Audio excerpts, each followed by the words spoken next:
Hello everyone, hi, how are you guys doing today? Welcome back to another reaction episode to Buffy the Vampire Slayer. This is this man, hello. Okay, so we just got out of the Angel Zone, where we watch a couple Angel episodes that were really good because of Faith, because any episode with Faith is good. But now we're back into Buffy Town. Last time on Buffy, what happened? We had Oz come back and then leave, but it was an episode where we finally got to made it very concrete what the relationship between Willow and Tara was, which was very good. I'm very happy about that. I love Tara, such a good character, and she was great in that episode as well. Even if she wasn't like the main focus of it, but Willow was struggling as to, like how I feel about this person who once meant a lot to me and now came back and is trying to we're trying to go back to having a life together, but I don't have room for them anymore. And that doesn't mean that I don't care about them. It just means that right now I have something else going on. And in fact, it actually kind of hurts being together, seeing each other. So then Oz decides, I'm just gonna leave. So that was how the episode ended. But I think it's an episode that gives us a lot of closure regarding Oz as a character and as Willow's boyfriend, giving closure to that relationship, which felt like it very suddenly stopped. And I was told it's because the actor had other stuff to do. The actor was accepted a movie role or something. And that makes sense to me. But it is a situation where in the canon of the show, it felt a little bit abrupt. So now having another episode where we actually do get to have that come back and have some closure to it, that makes more sense. I like that. And I especially like it because we finally, properly looking into the camera, impossible to miss, launch the ship that is Willow and Tara, right? It's not that it wasn't there before, but it is something that even within the show, Willow and Tara did not address to each other, right? To the point that Oz came back, and I was thinking when the episode started that they would be like, oh, I'm sorry, I have something else. But immediately Willow was like, I'm confused, I don't know what to do, and Tara was like, it's fine, go and be happy with your boyfriend. And it's like, what are we doing? It felt like neither Willow nor Tara were present for the past 10 episodes with each other. But that's fine, because it wasn't solid. It wasn't something that either of them had 100% expressed what the relationship was, and I think this episode is the episode where they finally did so. This is the episode where they finally cemented it, so I think that's very good. And I don't mean that it's cementing it for the audience, I mean cementing it to each other, right? Because it was a relationship where it was definitely present, it was definitely there, but neither of them said it to each other, and now they finally did, so that's good. Patreon. Check out the Patreon, link in the description below, pop up on the screen. You can support the channel and watch full-length episodes, early episodes, as well as Angel watch-alongs that I'm doing. So, yeah, if you're interested, check that out. Alright, let us begin. So, Buffy the Vampire Slayer, Season 4, Episode 20. Let's go. Talk later. Right. Escape now. Right, oh my god, I was so concerned with the whole Tara relationship situation that I completely forgot that everything else went to shit. That the season finally just fell apart. I forgot about that. Deadass. Clearly I am invested in the thing that matters the most. Because of Tara. This is all I remember. She told him about Angel. Yes, I remember that. You didn't Oh, what? find you, did you? We get an Angel recap? Go. You don't know me anymore, so don't come down here with your great new life and expect me to do things your way. Go home. Wow. They really did Angel like that in the recap for the show. He came off as awful in that recap. He punched Buffy, told her she was shit, and then now we're back to Buffy. I mean, that is what matters the most to Buffy. Quite frankly, I don't think he was ever the soldier that you all hoped he was. Boy thinks too much. We want him back. Ooh. The government's invested us. We'll catch up to him. My feeling is he won't stray too far from the girl. Buffy Summers. Our databanks don't have much on her. She's just a girl. She's a lot more than that. Slayer's dangerous, is all I'm saying. I like that Spike is putting respect on her name. Last episode, Adam said that he wanted big casualties on both sides. Slayer's gonna be right in the thick of it. I'm counting on it. Yeah, I don't know what the fuck he wants to do. Oh boy. We had an intro to the episode that didn't feature the main cast at all. It was just, these are the moving parts. So that is setting up for a big end of season. Man, that Angel recap was rough for Angel. for Angel as a character. Buffy viewers are just looking at that recap being like, what the fuck? I don't fear anything. Just know my enemies. Then why haven't you killed this Slayer yet? Because. Because I know better. Your behavior modification circuitry. David Bourne as this Angel? You feel smothered, trapped like an animal, clinging to one truth. Like a flame struggling to burn within an enclosed glass, that a beast this powerful cannot be contained. Inevitably, it will break free and savage the land again. I will love make you whole again. Adam and the way he speaks. I love the choice of words. I mean, yeah. He's a poet at heart. Okay, well, the demons all fall in line with you. Man's rocking 20 charisma, at least. She's crafty, her and her little friends. Friends. Ooh. The Slayer's got pals. You want her evening the odds in a fight? You don't want a Slayerette smucking about. She's working solo. She won't have a chance to come after us when the wild rumpus begins. Plus, it'll make her miserable. And I never get tired of that. Oh boy. I don't like targeting the gang.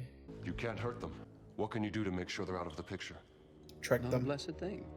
They're gonna do it for me. She's back It's yet? cool. LA woman? Haven't heard from her. Oh, there's... Okay, Probably he's come staying here over first at the destroyed school. Who's your... Take it you're not an Angel fan either. Okay, not like I hate so the she's guy. coming back from Just, you know, LA. the guts part of him. What did Buffy tell you? Everything. More than I wanted to know sometimes. Okay, cool. She loved him. He turned evil. He killed people. She cured him. He left. Interesting little curse. One moment's happiness. What do you mean? That's his trigger. She didn't tell him that part. And you know what makes Angel happiest? I'll give you a hint. It's not creme brulee. Buffy. Sex with Buffy. She kind of left that part out, huh? Hey, man, that's all ancient history. She just needs to make sure everything's okay. She's probably back already. You'll feel a lot better when you see her. It's interesting that we're gonna have repercussions for what happened to Angel in Buffy. If I leave here tomorrow, and if I stay here with you, girl, They're just flexing the fact that he can do this now. 'cause I'm as free as a bird now. I want him to get to the middle of the song and then play that guitar solo on that. I want you to do that. I fucking dare you. Do the guitar solo, Freebird. Information. Highly classified. There's files in the initiative. I'm pretty sure I know where. Mission statements. Design schematics. All of Maggie Walsh's dirty laundry. Adam. Well, yeah. Say someone was to risk his life and limb anyway, to obtain said files. Might be worth a little something. What do you want? Year's supply of blood, guaranteed protection, merry bushels of cash, and most important, a guarantee that I'm not to be in any way slain. Done. With a smile and a nod from you, this deals with the Slayer. I'll tell her. Oh, you'll tell her. Great comfort, that. What makes you think she'll listen to you? I'm her watcher. Not anymore. You're her dad. That's what you are. I've seen the way she treats you. Oh, yes? And how's that? Very much like a retired librarian. Look, I've got what she wants as long as she Is has he what I- trying to sow discord amongst them? Try to like make them feel like doubt towards each other? He's immediately drinking. Love you, Miss Kitty Fantastico. We've got to get her a real name. So they did end up adopting a child. They said that last episode. Oh, I just figured you'd be dorming it up with Buffy again. We haven't really talked about it. I used to assume we'd be roomies through grad school, well into little old ladyhood. You know, cheating at bingo together and forgetting to take our pills. I don't know. It hardly feels like we're roomies now. Busy with Riley, and I'm gone a lot too. It's interesting that we're like 30 minutes in. I still haven't seen Buffy at all. There we go. Xander took my clothes to clean them. Left me these. Is it okay for you to be here? No, but he's worried. You tell me. Patched into their frequency. Oh, that's useful. Can't sneak up on a guy if he's listening in. Okay. He's suspicious. Yeah. Angel kind of upset me. How? It's not that interesting. Got my attention. He just spun my head a little. You don't want to talk about it. Right now, I just want to get out there and patrol and find Adam. We can talk about it later. I'll tell you what. Why don't I get out of your face? You had a long trip. It's interesting because both of them read a different circumstance out of that conversation. He thinks that something positive might have happened with Angel and she's confused about it. Meanwhile, she just got punched by Angel and Gus told her to go eat shit. Can I tell you how much I really don't care? See how far that'll take you in boot camp. Boot camp? Yeah, like I'd go there. Joining the army? I'm not joining the army. Who'd you hear this from? Oh, your girly mates were talking. Some about being all you can be. Or all you can be. He is trying to make them all fight each other. Can you believe this? Like I'm some sort of useless lunk. It happens that I'm good at a lot of things. I help out with And they all kinds fall of for it too. stuff. And it's a bad situation because Buffy's not in a state to deal with this. Don't shoot. Give me a reason not to. You're killing humans now? Not yet. So here's a plan. You go your way, I'll go mine. I'm checking out that cave. My orders exactly. Alone?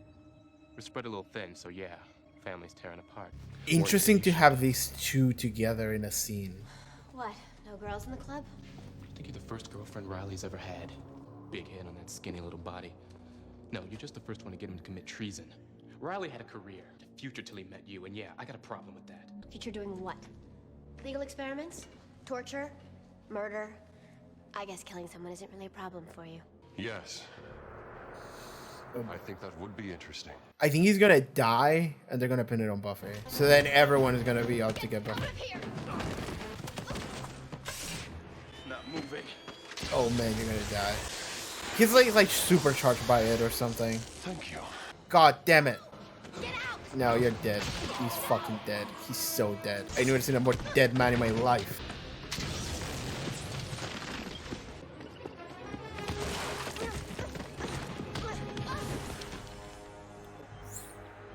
It's wild that she's just stripped. It's wild that she just stripped and then she passed out. And that's the reason why. She wasn't beaten into it, she just stripped. Now what? I think I lost the buggers. Should be something useful on one of them. So, what are we looking for? Alright. And now he's gonna... Problems getting in and out? No. Is he drunk? When Willow tells me you've brought us something useful. Okay, he's pissed drunk. That thing that happened like 10 scenes ago, it's still hit him. Oh, god damn it! I would love if this was the one thing he couldn't break, the relationship between Tara and Willow. Encryption code on my laptop. Easy is really difficult. Why? You're not exactly the whiz these days either. Well, she is a whiz. If ever a whiz there was. I just need some time. No, I just heard you weren't... Your mate said you weren't playing with computers so much. Into the new thing. What new thing? You know, you two. What did they say? Talking about, you know, it's a phase. You'll get over it. Was it Buffy? Because you know what she means. No, she was defending you. Because Xander said you were just being trendy. Trendy? I knew Buffy was freaked. You should talk to her, because I'm sure she... Pressing business, ladies. We pack them in till we're out of room, and then we pack them in some more. Yeah, they did say that the initiative is getting overrun or something. He's gonna go to help. He can't help himself. He's gonna go help. They're fighting Angel or something. This is what I'm... Yep. God damn it. Riley Finn. Oh, he looked into him. Way I heard it, you were all peaceable now. You didn't by any chance go and lose that pesky soul again, did you? Oh boy. Don't push me, boy. Now what possibly could have happened with Buffy that would make you lose your soul? That'll be between me and her. Where do you think you're going? Going to see an old girlfriend. Oh, you really think I'm gonna let that happen? Think you're gonna stop me? Why is he gonna be like this, man? Just misunderstandings galore. He's like, you fuck my girlfriend, and also you're the most evil person in the world now. And Angel is just like, I'm bad, man. I can't express my feelings. Like, Buffy's like dead and passed out in a forest somewhere, and these two are just killing each other. Okay, she comes back. They didn't find her. She just passed out for a few hours. Okay. He's here. Angel. Hey. You thought of something else really hurtful to say, and now you couldn't tell me on the phone because the funniest part is that look on my face. Buffy, please. I really don't have a lot of time. I told you you weren't coming near her. This is why you came? No, this was an accident. Please explain this to me. Put that gun down. It's pretty much all I got left. So I'm thinking not. He attacked 4 of my men, Buffy. Think he's up to his old tricks. He won't hurt anybody. Tell him. Might hurt you. Please try. You can barely stand. Trigger finger feels okay. You actually sleep with this guy? There's too much testosterone in this room. Everyone shut the fuck up. I see one more display of testosterone poisoning and I will personally put you both in the hospital. God, calm down. He Sorry, started. the microphone. Shut the fuck up. Shut the fuck up. I'm sorry. Just wanted to know that you were safe. I need to talk to Angel for a minute. What? Riley, please. I'm not leaving this room. I mean it. They're just gonna walk out the room. I come to see you, to help you, and you treat me like I'm just your ex. Well, technically. Shut up. And then you order me out of your city, and then you come here and start pounding on my boyfriend?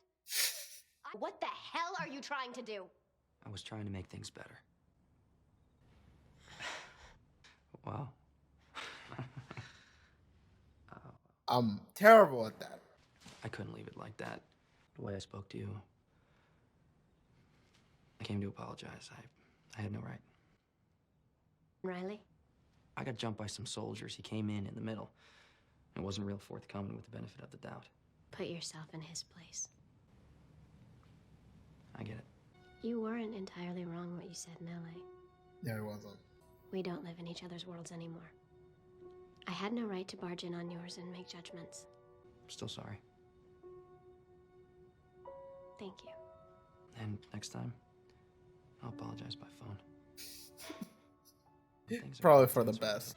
Oh, Riley, I don't like him. Thank you. Okay. I mean, he must have heard all of it. Okay, now what? That was fun. Like, the entire cast just fell apart while we were dealing with the whole Riley situation. Call it the Yoko Factor. Don't tell me you never heard the Beatles. I have. I like Helter Skelter. What a surprise. Okay. The point is, they were once a real powerful group. It's not a stretch to say they ruled the world. When they broke up, everyone blamed Yoko. But the fact is, the group split itself apart. She just happened to be there. You know how it is with kids. They go off to college, they grow apart. Okay, I see. Guess it's time for the grand plan, huh? Okay. You know, the one where I get the chipectomy? You got everything you need, right? There's one more thing. Back to Buffy Town. Me first. I feel like we've gotten really close. At least, I thought we had. If you're gonna break my heart, do it fast. What? Okay, I guess he didn't hear that argument outside. How can you even ask me that? I don't know. Xander said... Xander? Oh, he's the deadest man in Deadonia. No. He explained how Angel went bad. And then he came into town and started beating people up, and I was like, well... I went a little nuts, you know? I should believe in us. But sometimes things happen between exes, and when I saw that he was bad... He's not bad. He's just like that normally. He's just Batman. That's a good day? Billowy coat, king of pain, and girls really... Riley, stop. See? Nuts. I like that he's admitting that it's like, I'm just losing my mind over this. I'm sorry. Have I ever given you any reason to feel that you can't trust me? No. Then why with the crazy? Because I'm so in love with you, I can't think straight. Tell me about it. I guess it's an explanation. All right. I still have to tell you something. And there's no easy way to... Just say it. Forrest is dead. There was a fight. Adam killed him. I barely got away. Maybe he's not dead. We're proclaiming death very quickly. We will find this thing and destroy it. I have to go. Oh boy. I have to go now. Whatever happened to Latin? At least when that made no sense, the church approved. It's just so drunk. He keeps drinking. Every time we look at him, he's pouring more. The cliffhanger for this episode is going to be everyone falling Go apart. back, scope it out, track him if I have to. Buffy, you can't go back alone. You never train with me anymore. He's going to kick your ass. Giles, Sorry, was it a bit honest? She doesn't go alone. Giles, weapons all around. You're not going, Xander. You get hurt. Okay, you and Willow go do the superpower thing. I'll stay behind and putt around the Batcave with crusty old Alfred here. Alfred had a job. when you have your new no arms, we can all say, gee, it's a good thing we weren't there getting in the way of that. Right, maybe we can help in other ways. You want some fighting pants, Buff? I can get you some new fighting pants. You guys, this isn't helping. Oh, wow. We're already getting in the way. We're pretty good at this, Xander. Maybe that all changes when I'm doing sit-ups over at Fort Dix. Fort Dix? Are you drunk?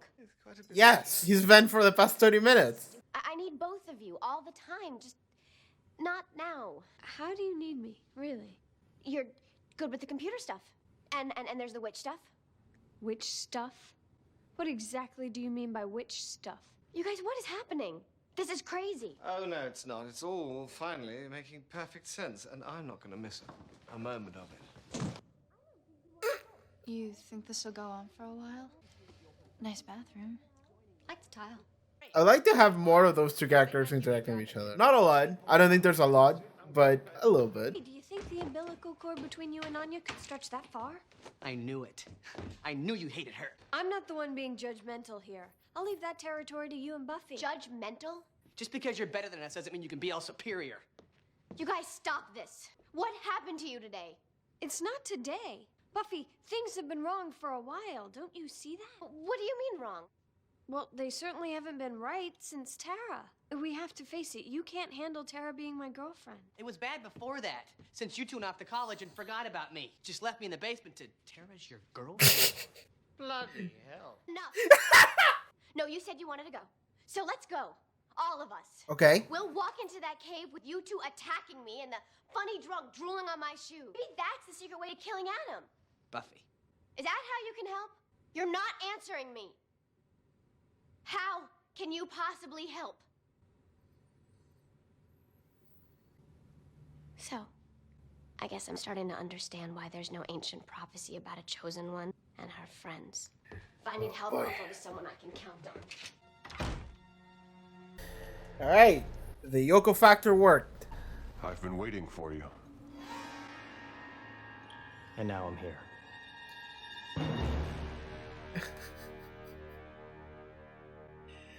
Whatever that means. Whatever we're doing on that side of the story. Like, sorry, that's just like, that is meant to be shocking of like, oh my god, Riley was working with Alan the whole time. But like, whenever it's something like that happens to me, like whenever I see that, I just laugh because it's like, it's like so ridiculous that is the cliffhanger. It's like, of course I understand, Mr. President. Da-dun, da-dun. It's funny. Okay. All right, big things are happening. To the point that this feels like a 3-parter then, because we have 2 more episodes in the season, I think. So, I think in previous seasons we've had 2-parters as the ending of the season, the finale. But for this one, it feels like a 3-parter. Although half of this episode kind of felt like an ad for Angel. not half the episode, just like whenever Angel showed up. And then there was the whole situation talking with Buffy and talking about what happened and what they said to each other. If you're only a Buffy viewer, you have no context for what happened in Angel, which is very interesting because whenever that happens in Angel, I'm like, I get it, right? Angel's the spinoff, and a lot of what Angel is doing is capitalizing on Buffy. However, now we have a situation where if you hadn't caught up with Angel at all, then this episode, a lot of it hinges on something that you have no knowledge about, other than what you see in the recap, which is Angel punching Buffy and then saying, Buffy, go fuck yourself, essentially, which makes him look real bad. But I watched the Angel episode. I get it. I get why that happened. I get, and I also know that it's like, I don't know if y'all saw that picture. It's a very old picture online, but it's a picture of like, don't believe what the media tells you, and it's like a picture of someone running away and someone chasing after them with a knife, screaming. But then it's like the camera is only capturing the person screaming, and the foot of the first person looks like a knife, so it's like the victim is the killer or something like that. Like, it's like that, or it's like that meme of like, I think, what was it, like the Scooby-Doo movie, where it's just like, you're taking me out of context, you're making them think that I think that Coolsville sucks, and then it's like, this guy had something to say, Coolsville sucks. And it's just like, yeah. So when they show those scenes with Angel at the recap, I'm like, that looks really bad. They're really doing him dirty. A lot of this episode was about Riley, Angel, and Buffy. which was interesting because it felt like a proper. Weirdly enough, it kind of mirrors last episode a little bit, where last episode we had Oz come back in, and then Willow has to essentially break the news to him that she is dating Tara and how he takes it. And then this episode is also a little bit of that. It's like Angel runs in with Riley, they fight each other, and then Buffy has to step in the middle, and you're like, y'all shut the fuck up. I like that scene, actually. It felt like I wrote it for a second, because I was like, there's too much testosterone in this room. Everyone shut the fuck up. And that's exactly what Buffy said 2 seconds later. And I was like, yeah, that's what it is. And I like that they kept being feisty. And I was like, and Buffy did exactly the same thing. It's like perfect. However, a lot of that was people misunderstanding each other. You can see it happening and you understand why it's happening, but whenever there's like that much of it, I start to feel like a little bit like, all right, moving on. You know, it feels like a little bit too much, too convenient in order to create problems. So a lot of this was Riley thinking that Buffy had fucked Angel, and Buffy being upset that Angel and her they punch each other and then they argue, then yell at each other, and it was really bad. And even if you're not like dating that person, it's still someone that you care about, and it's still someone that once meant a lot to you and maybe still does. So it's still something that you would be heartbroken about. And it is understandable that you wouldn't want to talk to your new boyfriend about issues with someone that used to be your boyfriend. Like that's not something you talk about with that person. So whenever they're talking to each other, Buffy and Riley, it really is just like she doesn't want to say what happened because of all of those factors, and Riley feels like he's not good enough and that Buffy would rather be with someone else. So he's kind of trying to extract that information, but also he doesn't want to get in the way, weirdly enough. So now we're in Miscommunication City, where we have like 3 full conversations when they both think the opposite, but somehow that never gets in the way of the conversation. The conversation keeps going with both of them believing the opposite from each other. And then we move on and then we do it again, right? And it is not until Angel fucking leaves, which is near the end of the episode, where finally Buffy tells Riley, and Riley is like, oh, okay, I get it. And his explanation was also like, I guess it's just not something I ever like seeing. And I'm not fully sure if he meant this, because we'll come back to this. But when he said, like, when Buffy was asking, like, is there anything about my behavior that made you feel like you can't trust me? And he was like, no. And she was like, well, then why are you crazy like this? And Riley's response, it was like, because I'm just so fucking in love with you, baby, that I can't think straight. And it's like, it's like, that is such a like line that I just hate. I just do. And it's not rooted on anything. I mean, it is rooted on reality, not so much on the TV show. So I can't really say much about it other than I just don't like that as an answer, right? Because that is like a very abuser excuse to give, which is like, oh, why did you freak out? What were you like a little bit controlling or anything like that? And it's like, well, I just love you that much, and it's just like, shut up. That's what it feels like. So when he said it, I was like kind of rolling my eyes a little bit, because I'm not fully sure if that line came across as it was intended or wasn't. Because, and now we're going to talk about the end of the episode, the cliffhanger, which is Riley knocks on Adam's door and is like, yes, I've been working for you the whole time. And he doesn't say that, but that's kind of what the vibe of that scene was. That is what it's meant to be perceived as. However, the only way I can perceive scenes like that is like just kind of laugh a little bit, because it's like too much how much it's trying to shock the audience in some way. So, okay, here's where we start talking about like, okay, Riley and Adam. In fact, I'm going to go to the episode. I'm going to skim through it real quickly. I want to see it again. Yeah, so Adam says, I've been waiting for you, and Riley says, now I'm here. So, okay. The thing about that scene is that anything could be the answer to that. It could literally be anything. The most obvious one, which is what the show wants you to think, is Riley has been working for Adam the whole time, or for some reason he has decided to go help Adam. Okay, There's also any number of potential reasons why that scene could be there, because this is a fantasy show, so anything could be an explanation. But what we do know is that this was a response to Forrest being killed. Because of the way that scene is shown to you, it really looks like Riley is betraying or has been working with Adam the whole time. However, on paper, if you just look at a script, right? If you just look at a script and it just says Adam in a dark room typing something on his computer, and then he hears footsteps behind him, he looks around and says, "I've been waiting for you." And then Riley steps in and he's like, "And now I'm here." Episode ends. If you just read that on a script, that could be just Riley walking in and being like, "I'm gonna fucking kill you for killing my best friend," you know? It could be something like that. Or it could be any other number of explanations. So like that, what I just said is on the table. It could also be something like, and this is what I immediately thought, but there's no reason for it other than this sounds like kind of shit that would happen with these types of characters in the military, which is Riley is some kind of sleeper agent. And like for some reason, his trigger was like Forrest dying. So when Buffy said that, then immediately like something triggered in him and he went to Adam. I don't know how that would make sense, but it could happen. There was also an interest at the beginning of the episode from a figure, and I'm not sure who it was, but it was the new commander of the initiative and talking to some kind of politician guy, it looks like, who's saying that, "All right, we want Finn, you know, like we want him back." So that makes you think that there is something special about Riley. So that adds onto the theory of like sleeper agent of some sort.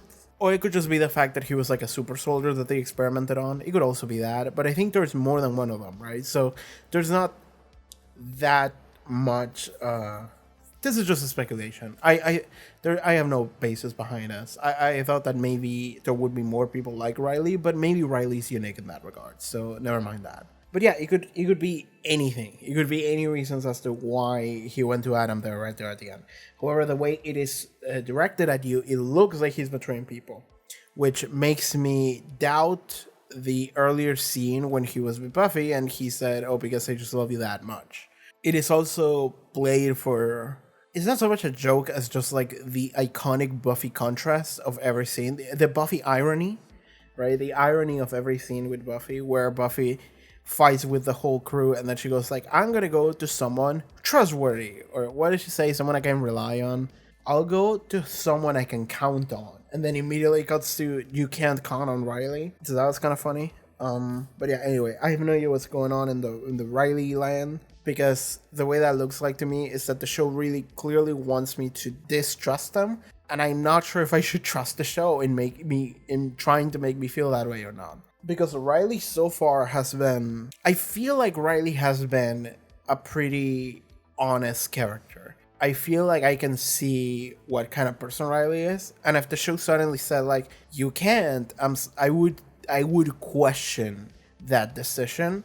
And it would make me kind of want to go and rewatch the entirety of season 4 just to make sure that the show isn't just full bullshit. I would want to go back and check, because that kind of comes out of nowhere if that is the case.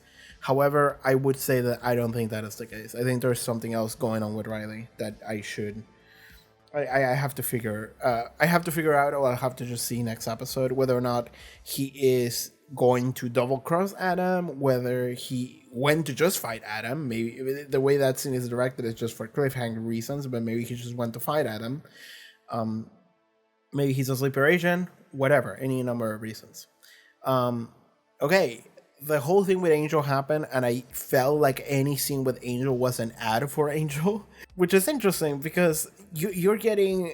I mean, I think probably the best part of the episode was Buffy and Angel talking to each other and settling their issues with one another, and like admitting it was wrong of me to say this, but also you were kind of right, you know, they were doing that. And I felt like that was mature enough and that was interesting enough, and I liked that interaction. However, if you didn't watch the episode of Angel that came right before this, then you would be like, I don't know what the fuck they're talking about.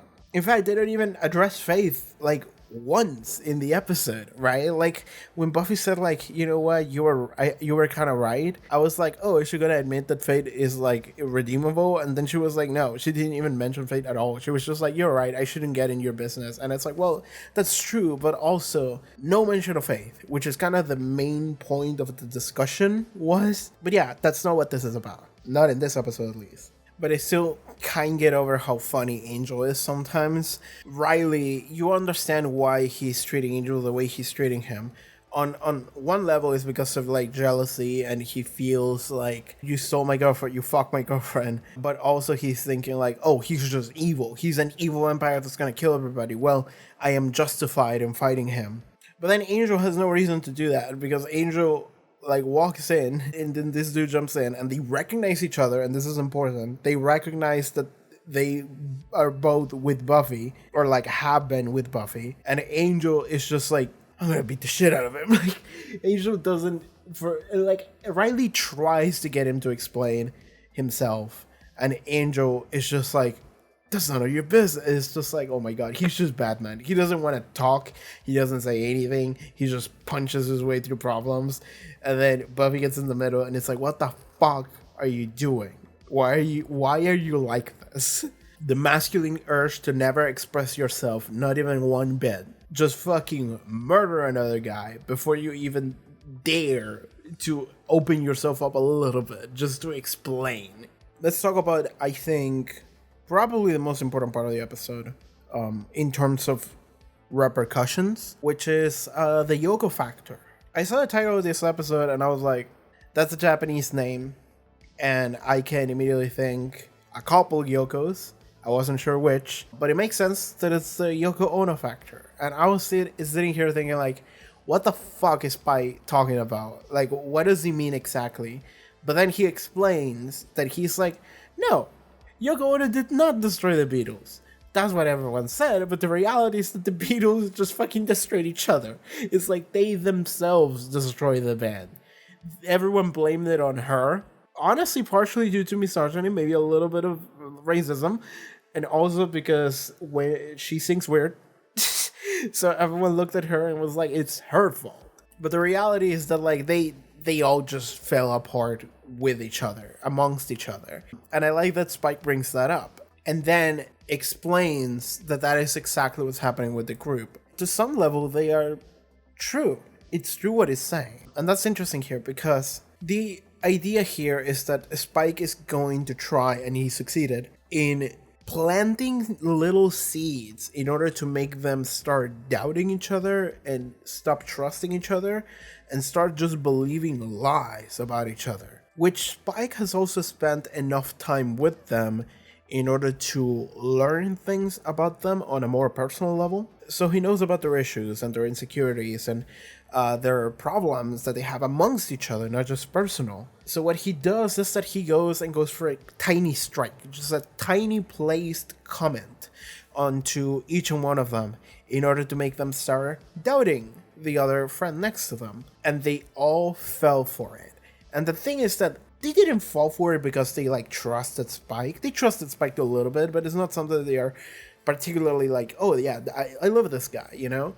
They fell for it because that doubt was already placed in them naturally, which is what Spike is saying. He's saying that he is being Yoko Ono here. However, Yoko Ono did not destroy the group. The group did it itself.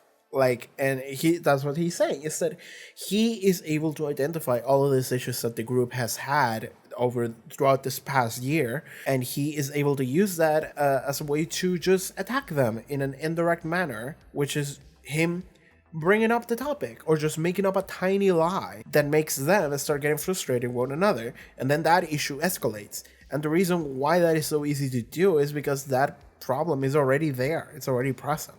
Xander and Willow both feel like they're useless. Xander feels like he's useless the most of all, but Willow feels like she's kind of like ignoring them. And then when they bring those issues to Buffy, Buffy understandably doesn't know why the fuck they are acting in the way that they are. But then when they start distrusting Buffy and putting words in her mouth, she understandably gets upset. Giles is like almost comical how easy that one was, which is Spike just said like, you know, she never listens to you.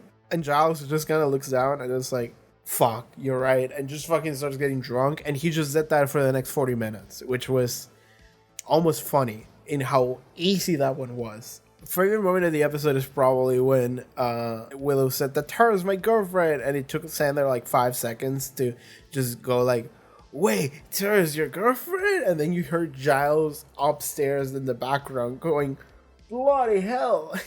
That was just funny. It was just the Giles in the background was really funny to me. Anyway, the whole gang is disbanded. The whole gang is they hate each other. And what Buffy said right there at the end there, and she confronted everybody. And I like that she was just like, all right, fine, you want to come help me? Come help me, right? Everyone come with me.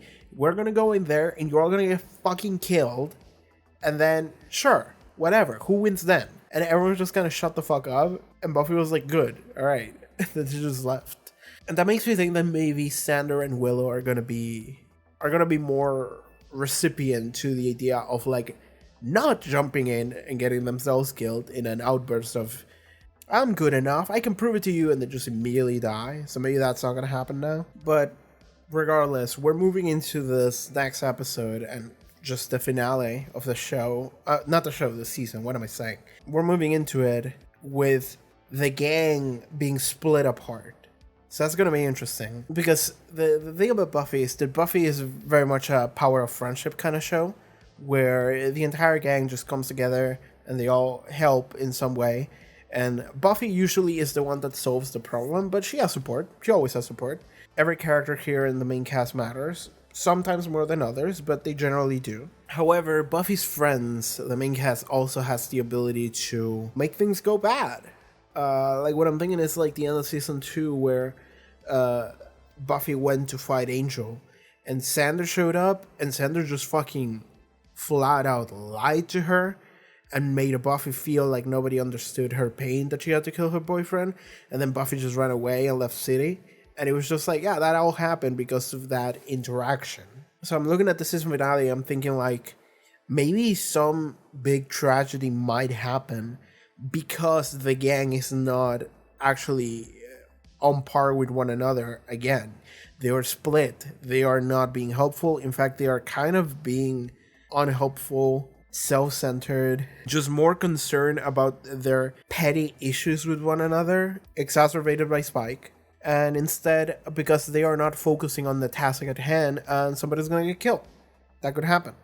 That's something I can see happening. So that could be a tragedy. I feel like this season has had a more... I don't know why I feel this way, but I feel this season, and I guess especially after season 2, it feels like this season 4 is going a little bit harder on things being more complicated. And I feel like part of it is because we left high school, we're in college now, and being in high school is kind of something that is a level of routine that it feels like your life is kind of predetermined in a way, at least during those years. Is like, this is your schedule, this is what you do, and this you do it again the next day and the next day and the next day, right? But starting college actually brings a big change to your life, and a lot of season 4 was that. And I feel like a vibe that I'm getting from the entirety of season 4 so far has been a feeling of like uneasiness, of like things are not so simple anymore. Things can get really difficult and really complicated, and now more than ever you need the people around you to actually help you go through it. And now it feels like everything's falling apart. And because everything's fallen apart when we arguably need it the most, I get this feeling that like something bad probably might happen here. So yeah, that's where I'm at. That's where I'm at with this season and this episode, really. Okay, I think that's gonna be it for this episode of Buffy. Thank you so much, you guys, for tuning in. See you next time. Bye. Hi, hello. I'm adding an extra thing here that I thought about mentioning when I watched the episode originally, but then I forgot, so I'm recording this as an extra. But something I wanted to say about Forrest, which is interesting, is that okay, so in this episode we actually do get a scene where Buffy and Forrest are talking to each other in the cave. Which I found interesting, but then it immediately got cut by Adam killing Forrest, allegedly. We'll see whether or not he's dead by next episode, but yeah. What was interesting though is that they got to talk to one another about like why Forrest hates Buffy, and Forrest said some interesting stuff. And a lot of it was like, he's with you, like you're the problem. He had a bright future until he met you. Like, it was very focused on Riley himself rather than Forrest, which, you know, it's not like weird for someone to actually redirect to someone else when trying to make up an excuse. However, the way he was talking about Riley was very interesting, because I almost fully read, not even almost, just completely read that as Forrest actually has a crush on Riley. Like, that's exactly how I read it, because the way he was talking about Riley was like a shonen character talking about his best friend in such an emotive manner that it is almost impossible to read it as anything other than he loves him. Which was interesting to me, because something that I remember immediately when I saw that was that I read a comment someone had many episodes ago. Somebody said like, oh yeah, I don't like Forrest either, I think he sucks. However, the way I can kind of tolerate him is by, in my head, making up the headcanon that he's gay, and that's why he's like kind of misogynist whenever he says shit, is because, oh, he's closeted. And I remember reading that and I was like, I don't know where you would come up with that, but sure, whatever makes you happy, whatever helps you get through his scenes. But now that I watched this episode and we had that one scene, now I'm starting to see it. I see a possibility in which like Forrest was a character who was a closeted gay man and he had a crush on Riley, and that's why he hates Buffy, is because he lost his best buddy who he had a crush on, and he loved hanging out with his best buddy because he actually loves him. He just maybe doesn't know about it. Maybe he does. I don't know. We don't know enough about Forrest, and we'll never know because I think he's dead. But that is an interesting read, and in most shows I would kind of dismiss it because I would be like, well, that wasn't the writer's intention, most likely. That's just like a fan thing. But in this show, and especially because we just had the Tara situation, I'm thinking like, no, that might have been intentional, actually. That might have been very intentional. And maybe even the lack of an exploration was due to some limitations even. But I don't know that. I'm literally pulling that out of my ass here based on one interaction that he had talking about Riley. But I would say that would make sense for his character, actually. That would actually place this character in a place where you could understand why he dislikes Buffy so much, why he's so bitter, why he has such a connection to Riley, as well as why he is kind of a weird misogynist whenever he says shit. Because that is a trope. That is a character trope of like the guy who's like weirdly misogynistic, but like he is only weirdly misogynistic because he's not attracted to women. He thinks he is because society tells him that he should be, but he doesn't actually feel positives. So he instead gets to hang out with the boys, and he loves hanging out with the boys, and he's really only thinking about the boys. And whenever the topic of conversation is women, he kind of dismisses it, which leads into kind of a misogynistic path. Like, that is a trope. That is a character trope. So that would make Forrest Yosuke from Persona 4, which is a character that I strongly dislike, borderline hate. just FYI. So yeah, Forrest is that doesn't make him a more enjoyable character to me, because he doesn't change all the things that happened in the past with him. However, it might recontextualize him a little bit. It might actually make it so there's a little bit of depth to his character that might be there, and it's never really shown. But it could be. I can see that. Now I understand why that person said that in my comment section. It was like, oh, this is my headcanon. This is kind of how I deal with him. And I'm like, yeah, I can see that. I am not opposed to that reading. That actually makes sense to me. So yeah. And the only reason I'm bringing this up is because I think that it makes sense, considering that we just had Tara be just a very clear lesbian in the show. Well, Tara and Willow. I don't know where Willow falls into the lesbian bisexual spectrum, but Tara seems to just be a lesbian. But regardless, it's same gender attraction. So I think it would make sense for Forrest to be a character like that too. Anyway, that's maybe the only thing I wanted to add to this episode. I was also thinking that I didn't mention much about how characters in the show already had present issues, and that's why they all fell apart, right? Like how Xander this season he's been left behind, left to the side. Like he's not in college, he's just kind of working part-time jobs and he's living in a basement, and he almost exclusively only hangs out with Anya, which is a relationship that, even though I like Anya a lot, I don't know if that relationship is healthy, because we don't see enough of it in order to be able to tell. But I get the vibe that it might not be fully healthy. So like Xander being somewhat miserable, left behind, and he feels like he's being pushed to the sidelines because he is not good enough, or he doesn't accomplish enough things, and he's like, no, I can do stuff, let me cook. So that's like a season-long issue, and even over the season, right? Even more than just the season, because this is just one of Xander's like personal issues that he has with himself. But this season really cements that, and we don't really spend time addressing it. So I like that this episode is like, actually everyone has issues, and it's all coming forward. So I do like that. And that's something I didn't mention too much, but it is something that I notice, and I do like it.